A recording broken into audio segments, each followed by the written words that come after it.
Halo pemirsa, apa kabar Anda dimanapun berada dari Sabang sampai Merauke, dari Miangas sampai Pulau Rote. Salam Nusantara. Malam ini kita berjumpa lagi tentunya bersama saya Doni The Kaiser yang akan mengajak Anda untuk berbincang berdiskusi terkait dengan topik aktual. Ini dia, Merah Putih.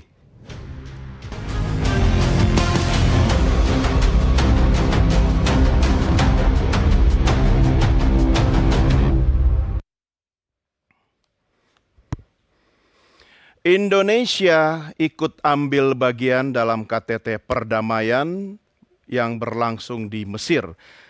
Merah putih berkibar dan nama Presiden Prabowo Subianto lantang terdengar di forum internasional itu. Bahkan Presiden Amerika Serikat memanggil, menyapa, dan memuji Presiden Republik Indonesia itu. Nah, inilah sebuah momentum dan kesempatan yang harus kita manfaatkan untuk ikut ambil bagian dalam mewujudkan perdamaian di Palestina, khususnya di Gaza. Pemirsa, malam ini kami ajak Anda untuk membahas terkait tentang misi Prabowo bawa damai di Gaza. Bisa titik, bisa tanda tanya. Ini yang akan kita diskusikan malam ini. Tentunya kami sudah menghadirkan narasumber yang menjadi panelis dalam program Merah Putih edisi malam ini. Saya perkenalkan, sebelah kanan saya wajahnya sudah tidak asing lagi, sering juga berdiskusi dengan saya. Beliau adalah sukarelawan Global Sumut Flotilla, Maimun Herawati. Bu Maimun, apa kabar? Alhamdulillah, terima Sehat, kasih. Ibu? Alhamdulillah sehat. Terima kasih bersama kami. Boleh kasih tepuk tangan? Kemudian di sebelahnya, ini juga luar biasa, seorang sosok yang kalau kita berbicara tentang Timur Tengah, narasinya sangat hebat, dahsyat dan dalam. Pengamat Timur Tengah, Mustafa Abdul Rahman. Pak Mustafa, apa kabar? Baik-baik. Sehat Pak ya? Alhamdulillah. Jangan lupa mikrofonnya Pak. Oh. Salah tangan Pak. Oke, siap. Iya, terima kasih sudah bersama kami. Kita berikan tepuk tangan untuk Pak Mustafa Abdul Rahman. Dan untuk mendiskusikan topik ini, kita harus melihat dari perspektif hubungan internasional. Sudah bersama kami seorang guru besar hubungan internasional dari Universitas Pelita Harapan, Profesor Alex Jemadu. Prof. Alex, apa kabar? Baik, Pak Denny. Sehat, Prof? Selalu. Terima kasih bersama. Kita berikan tepuk tangan untuk Prof. Alex. Dan kita juga sudah terhubung melalui sambungan Zoom dengan wakil rakyat kita, anggota Komisi 1 DPR RI, Oleh Soleh. Pak Soleh, apa kabar?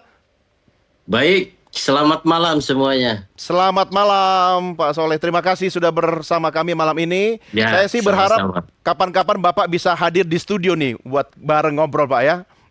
Kopinya enak gak? di studio? Enak Pak, kopinya NTV, kopi Toba Pak. Siap. Kalau kopinya enak saya datang. Asik ya, utang Pak. Terima kasih Pak Soleh. Ya, Ya, baik. sama-sama. Dan untuk membahas diskusi kita malam ini juga, saya tidak hanya bersama narasumber, sudah hadir juga teman-teman kita dari berbagai kalangan, berbagai golongan, ada teman-teman aktivis ya, bersama Ibu Maimun ya hadir ya. Kemudian ada juga teman-teman pecinta broadcasting ini dari Komunikasting. Boleh kita kasih tepuk tangan. Halo semuanya, apa kabar?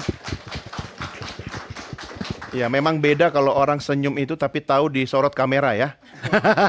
Setidaknya tanda bahwa malam ini pamit ke studio NTV itu benar ya. Baik, terima kasih teman-teman sudah hadir bersama kami. Dan mari kita segera mulai diskusi. Kita simak dulu tayangan yang berikut ini.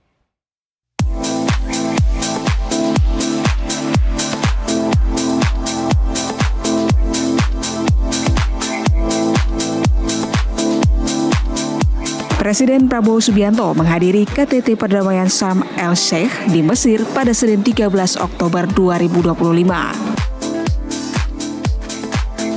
Forum ini mempertemukan sejumlah pemimpin dunia untuk menyaksikan penandatanganan perjanjian perdamaian dan penghentian perang di Gaza.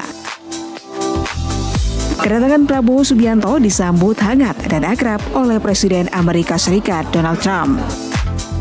Ada yang juga menarik dan mencerminkan persahabatan antara dua pemimpin negara ini saat sesi foto bersama. Ya, Trump dan Prabowo kompak mengacungkan jempol ke arah kamera. Gestur sederhana ini menjadi simbol menarik yang mencerminkan hubungan pribadi dan komunikasi yang cair, terutama dalam penyelesaian konflik sebelum penandatanganan kesepakatan perdamaian. Trump juga memuji Prabowo sebagai sosok yang menakjubkan dalam diplomasi perdamaian di Gaza di hadapan para kepala negara dan delegasi internasional. Trump bahkan langsung mengundang Prabowo untuk maju ke podium untuk memberikan sambutan. Thank you very much. Also with us is President Prabowo, a very incredible man of Indonesia. President, come on. Namun Presiden Prabowo menolak secara halus dan hanya melangkah maju untuk menjabat tangan Trump. Momen ini menjadi sorotan karena memperlihatkan keseimbangan antara kehormatan diplomatik dan kebijaksanaan pribadi dalam pergaulan antar negara. Di tengah sorotan dunia terhadap isu Gaza, kehadiran Prabowo dan apresiasi dari Trump menegaskan posisi Indonesia sebagai negara yang dihormati dalam upaya perdamaian global. Tim jurnalis NTV melaporkan.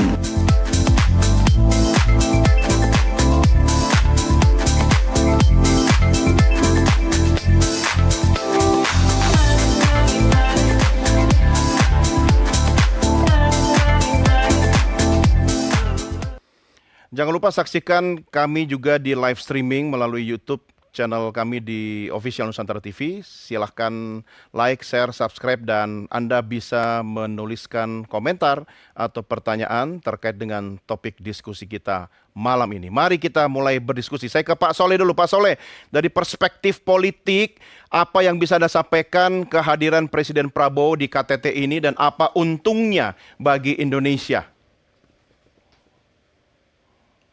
Banyak sekali nilai positif dan tentunya performa Indonesia hari ini semakin dipercaya oleh dunia. Yang pertama tentu Indonesia bukan hanya jadi penonton, tetapi betul-betul sebagai pelaku pelaku dalam rangka menciptakan perdamaian dunia. Yang kedua, bahwasanya kehadiran Pak Presiden dan tentu sikap politik Indonesia yang negaranya mayoritas Muslim ini sangat diperhitungkan.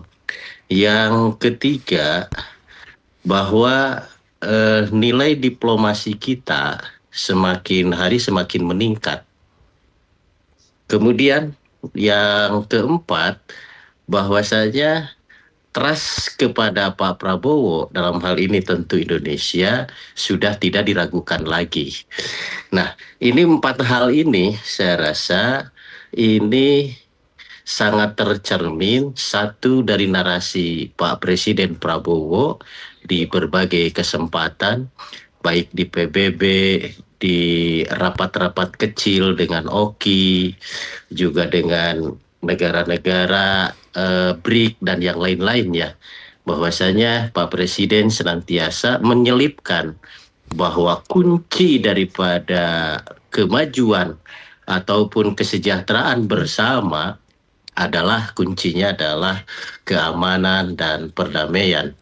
Nah, oleh sebab itu saya rasa ini tidak perlu ada narasi-narasi lain. Ketika ada sebuah pembicaraan yang bocor, yang hari ini viral di media sosial, kita harus berhusnudon bahwa Pak Presiden memahami dan tentunya dia juga tahu bagaimana cara bersikap, cara menentukan kebijakan dalam rangka menciptakan perdamaian dunia ini.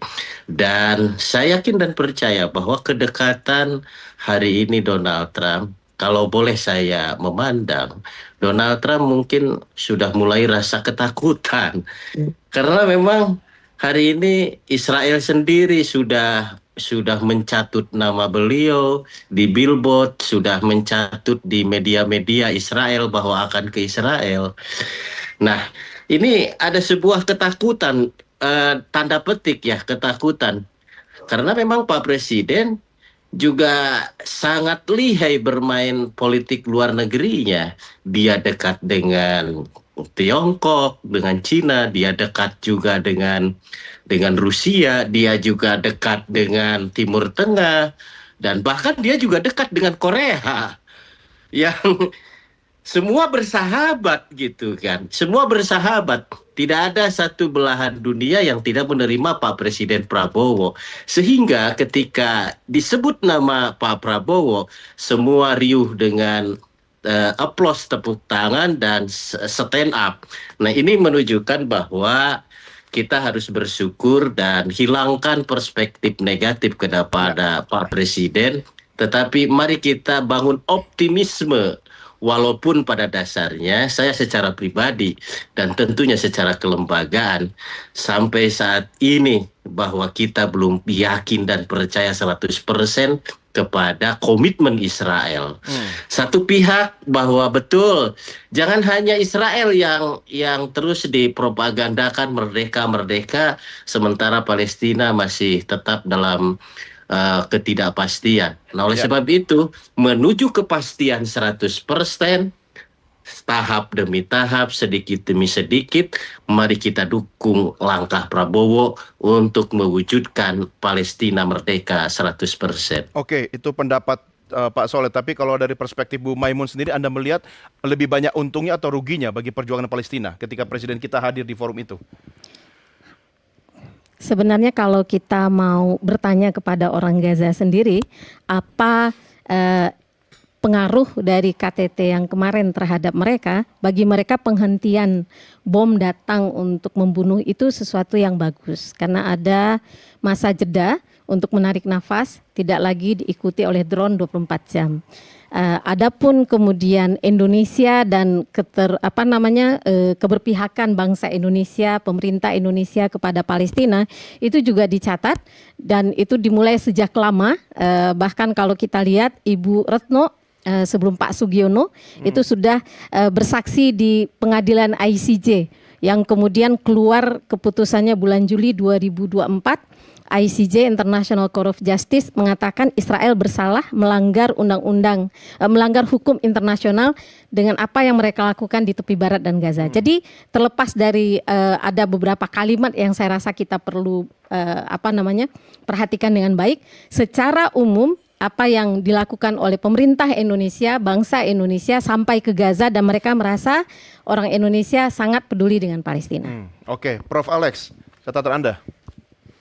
Ya, saya melihat kehadiran Presiden Prabowo di sana, kehadiran Indonesia di dalam KTT itu memberikan suatu keuntungan yang besar bagi standing Indonesia di dalam diplomasi global, terutama terkait dengan persoalan di Gaza ini. Jadi saat ini kalau kita ikuti perkembangan bagaimana Presiden Prabowo terlibat di dalam keseluruhan proses itu, beliau telah mencapai suatu momentum, Pak Doni, dalam pengertian sudah mencapai satu tahap point of no return. Karena dunia internasional, Trump dalam hal ini, mengakui pentingnya keterlibatan Pak Prabowo, Indonesia, di dalam memberikan suatu legitimasi sosial terhadap proses penyelesaian konflik itu. Dan itu memang beralasan banget. Jadi di dalam proses resolusi konflik, penyelesaian konflik dalam hubungan internasional itu ada 3 tahapan, Pak Doni. Ya, yang pertama itu tahap peacemaking. Tahap yang kedua itu peacekeeping. Dan tahap yang ketiga nanti itu adalah peace building. Nah, saat ini itu masih berada di tahapan peacemaking. Penghentian pemboman, penghentian kekerasan, sepertinya itu sudah sedang dilewati saat ini. Pembebasan para sandera, pengembalian jenazah dan lain sebagainya sedang berjalan, ada beberapa hambatan, tapi kelihatannya itu sudah mulai berjalan ya. Nah, itu yang namanya peacemaking. Apakah Indonesia dibutuhkan keterlibatannya di situ? Jelas Presiden Prabowo sudah menghadiri KTT di Mesir. Di Mesir, Egypt ya. Dia sudah hadir di situ menunjukkan bahwa Indonesia terlibat di dalamnya.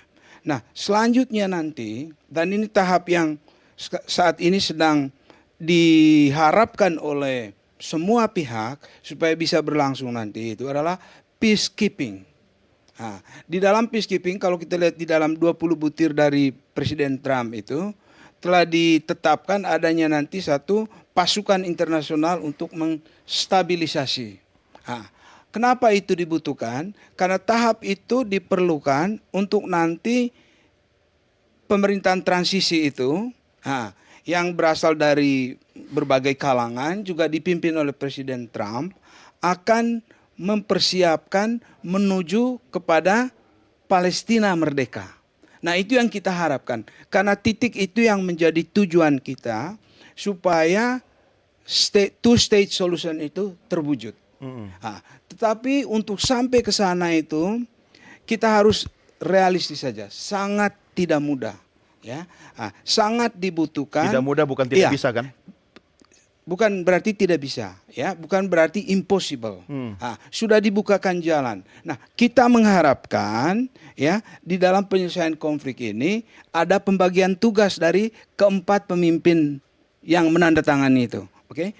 Nah, kita berharap supaya Presiden Trump menekan ambisinya Netanyahu, ya. Karena hanya Trump yang bisa menekan Netanyahu. Karena semua pihak ini berpotensi untuk mengembalikan ini back to square one, ya, kembali ke titik nol, dan kita tidak berharap itu terjadi. Jadi Presiden Trump tugasnya, kita terus terang aja, dia harus menekan dan menahan Netanyahu. Sedangkan ketiga pemimpin negara yang lain bisa mengendalikan Hamas, gitu ya, supaya apa yang disepakati di dalam dokumen yang sudah ditandatangani itu bisa berjalan. Dan tadi tiga tahapan yang saya bilang itu, peacemaking, peacekeeping, dan peace building bisa terlewati, dan sesudah itu kita sudah bisa berbicara tentang suatu negara Palestina merdeka yang kita cita-citakan. Anda itu konteksnya adalah two-state solution. Ya, begitu. Two-state solution menuju Palestina merdeka. Oke, sebentar Pak Mustafa. Tapi perjalanan sejarah kan mencatatkan bahwa Israel selama masih didukung sama Uncle Sam, ya kan, sepertinya komitmennya pada perdamaian yang versi kebersamaan yang disepakati di KTT ini itu saya agak kurang yakin gitu. Saya mau tahu keyakinan Anda yang sudah mengawal kasus ini cukup lama. Mampukah Israel itu ditekan oleh Amerika atau Trump gitu kan untuk menuju perdamaian? Ya, yang pertama tentu saya akan menyinggung dulu masalah perubahan lanskap kebijakan politik luar negeri Indonesia terkait Palestina. Kehadiran Presiden Prabowo di KTT perdamaian di kota Sharm el Mesir tersebut adalah merupakan buah atau hasil rangkaian, ya, daripada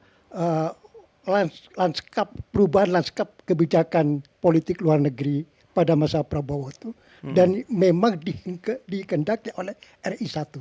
Dan itu bisa dibaca sebetulnya kalau kita merunut ke belakang sedikit adalah ketika Prabowo atau pidato Prabowo pada saat pelantikan pada tanggal 20 Oktober tahun lalu, atau ya satu tahun, ya. Sebentar lagi 1 tahun. 1 tahun, ya. Dalam sambutan tersebut jelas sekali Prabowo sangat kuat menyinggung isu Palestina. Dari situ kan kita bisa baca, ya, gimana arah kebijakan luar negeri Indonesia pada era sekarang ini. Bukannya dari dulu sama kok, kita tetap mendukung Palestina. Cuma Betul. kan dulu Secara yang sering umum, rajin tampil Menlunya gitu kan. Betul. Sekarang presiden, begitu. Tapi kan kelihatan dalam sambutan pada pelantikan sebagai presiden itu kan sangat kuat. Iya, artinya ini lebih serius begitu ya. Betul. Nah, kemudian pada gilirannya dibuktikan benar di lapangan. Misalnya ketika Prabowo pada bulan April, awal April, ya, mengadakan lawatan ke 5 negara Timur Tengah. Mesir, Turki, Jordania, Uni Emirat, dan Qatar. Ini untuk pertama kalinya dilakukan oleh Presiden Indonesia sejak Presiden Soekarno. Tidak pernah sejak era Presiden Soekarno ada Presiden Indonesia mengadakan lawatan ke 5 negara Timur Tengah sekaligus. Padahal Indonesia ini secara geografis jauh banget. Dan sebelumnya kurang terbaca kan. Tiba-tiba ada seorang Presiden Indonesia mengadakan lawatan ke 5 negara Timur Tengah yang dianggap kunci terkait isu Palestina. Iya, iya. Mesir, Jordania, ya, Turki, Qatar, dan ini kan jelas.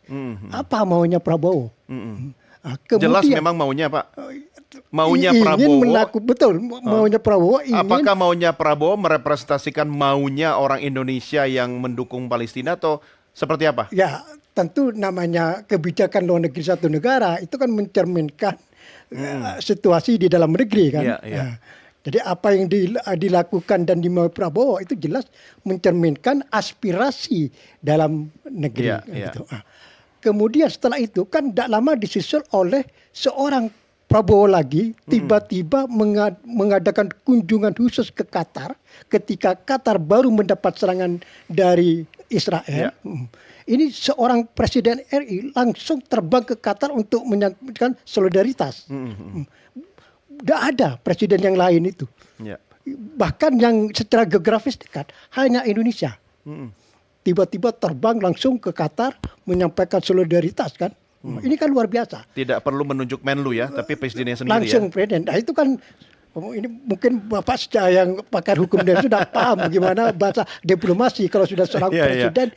Nanti saya tanya Prof. Alex soal itu. Iya, betul. Tapi sebentar Pak Mustafa, Iya. saya pinjam statement Anda dulu. Saya mau ke Pak Soleh dulu. Pak Soleh, sebenarnya yang terbang ke Timur Tengah itu Presiden Prabowo, yang dapat nama, yang dapat untung itu apakah Indonesia sebagai bangsa yang mendukung Palestina atau presidennya saja Prabowo Subianto? Pak Soleh.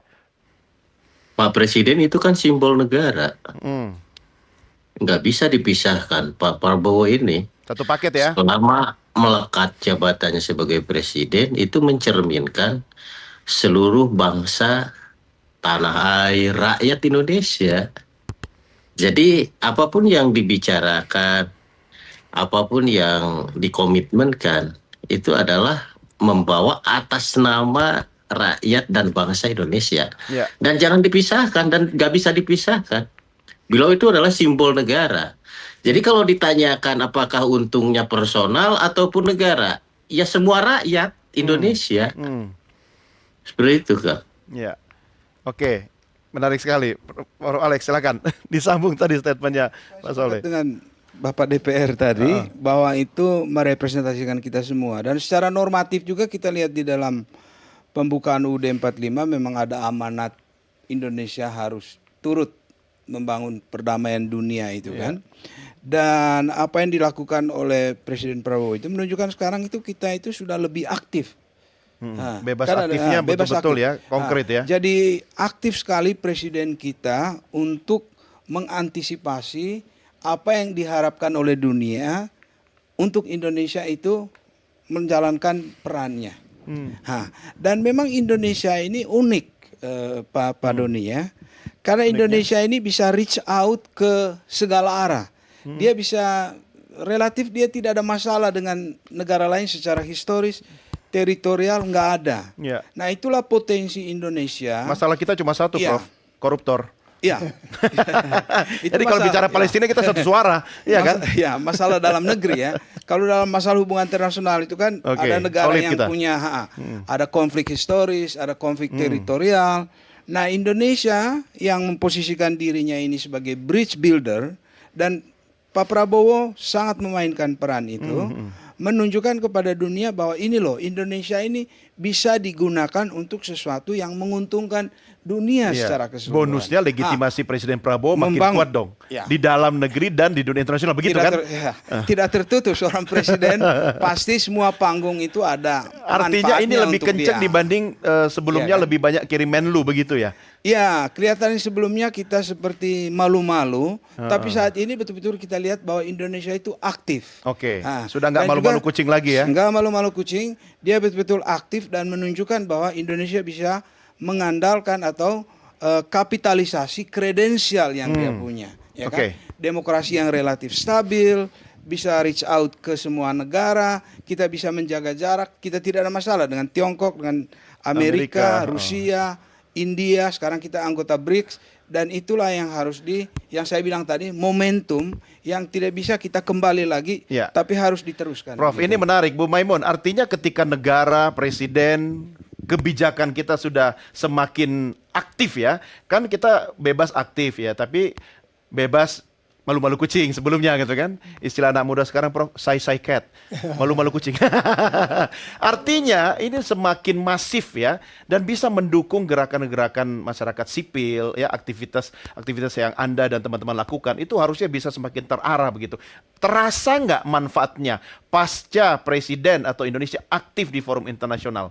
Iya, tentu saja. Jadi ketika kami berangkat ke Tunisia, diterima oleh Dubes Tunisia Bapak Zuhairi, itu secara lantang beliau mengatakan bahwasanya pemerintah akan mendukung kepergian kami waktu itu ke Gaza, dan beliau juga mengatakan seluruh dubes yang ada di wilayah sekitar Gaza, Jordan, Mesir, itu Italia juga itu akan aktif mengikuti perjalanan kami. Itu Jadi dukungan pribadi duta besarnya atau kebijakan itu luar negeri kita? Diskusi beliau dengan Kemenlu yang tentu kemudian adalah wakil dari pemerintah. Oke, dukungan itu kan macam-macam, Bu Maimun. Konkretnya seperti apa dukungannya? Dukungan doa, ucapan selamat, atau ada anggaran atau fasilitas?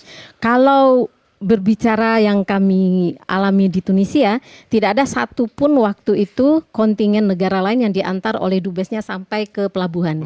Kami satu-satunya kontingen yang diantar oleh pemerintah sampai ke pelabuhan, menunggu waktu itu kapal yang bisa kita naiki. Tapi solar kapal bayar sendiri? Iya.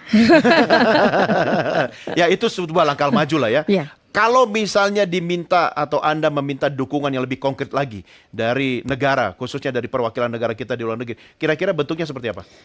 Jika memungkinkan, karena kita adalah negara maritim, jika memungkinkan seperti yang dilakukan oleh Turki sekarang mengirimkan kapal bantuan masuk ke, walaupun lewat Mesir ya. Saya berharap Pak Prabowo yang pernah akan mengirimkan rumah sakit terapung, itu bisa betul-betul mengirimkan sampai ke wilayah Gaza. Karena walaupun kita bicara masalah perdamaian, mau tidak mau kita harus melihat fakta real di lapangan. Sampai saat ini Gaza masih diblokade oleh Israel, termasuk secara hukum maritim, high sea, laut internasional yang bersambung dengan laut Gaza, seharusnya itu bisa dilewati dan digunakan oleh siapapun yang ingin memberikan bantuan langsung kepada Gaza. Tapi dihalau sama Israel. Dan itu dilakukan oleh Israel, dianggap wilayahnya. Jadi para sekali ya. Ya.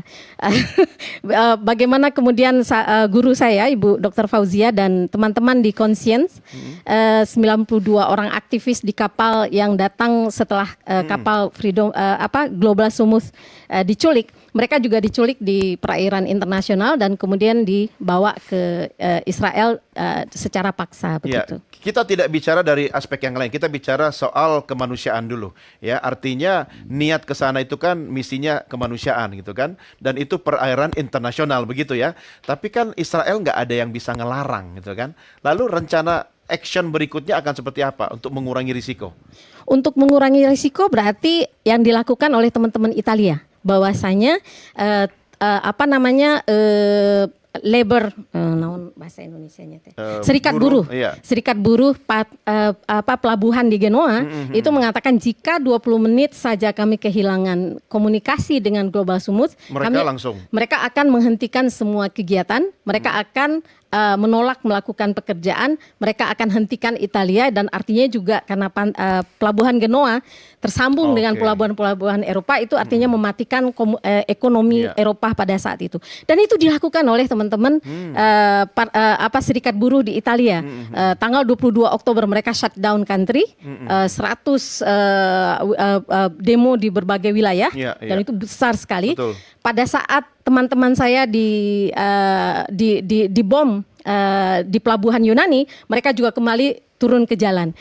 Jadi bagaimana cara supaya gerakan ini lebih aman? Masyarakat sipil kembali bergerak secara masif. Pada saat para pemerintah di dunia termasuk yang menandatangan kemarin di KTT gagal untuk mengirimkan bantuan kemanusiaan ke Gaza, maka masyarakat sipil harus bergerak. Karena kita tahu Rafah hampir ditutup lagi, hanya diizinkan masuk 300 truk.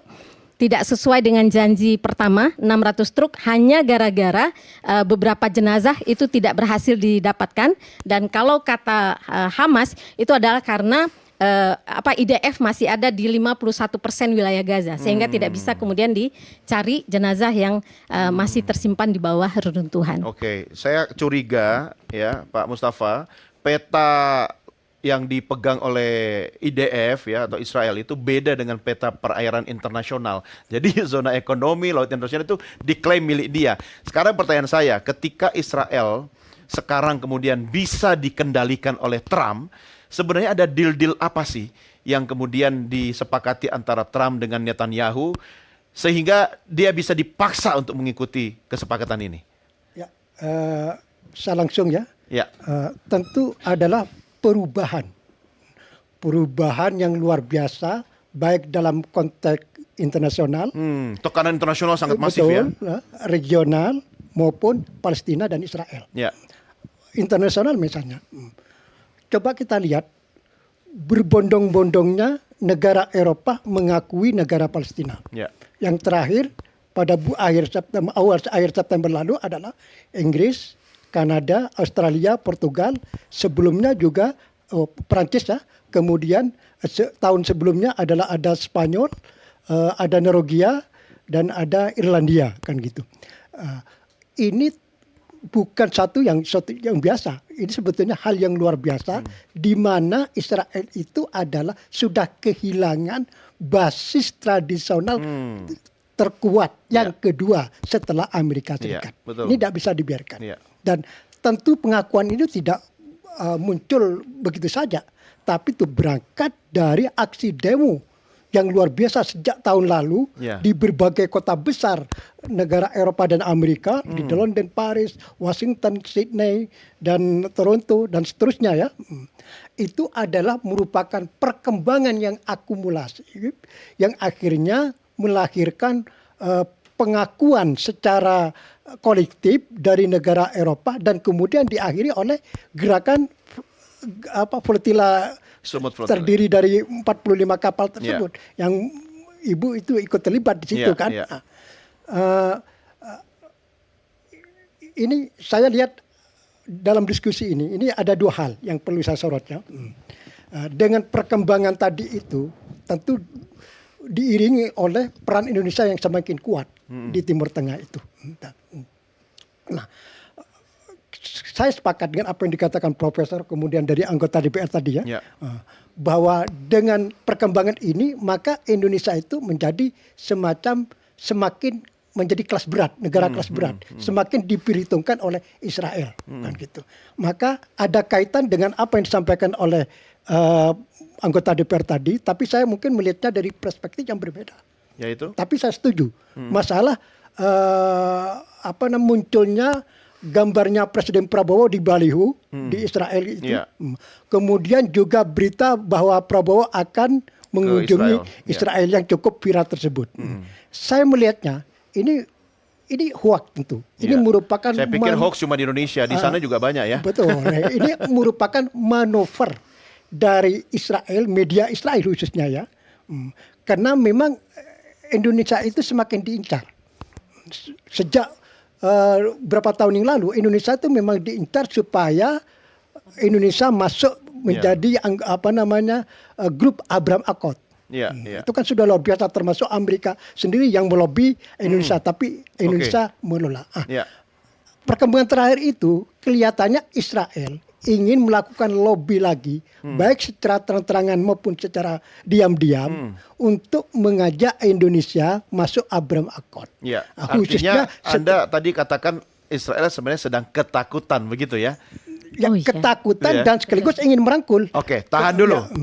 Yang saya takut adalah kalau durasi kita nanti tidak cukup untuk membahas diskusi malam ini, kita rehat dulu ya. Baik pemirsa, jangan kemana-mana. Merah Putih segera kembali sesaat lagi.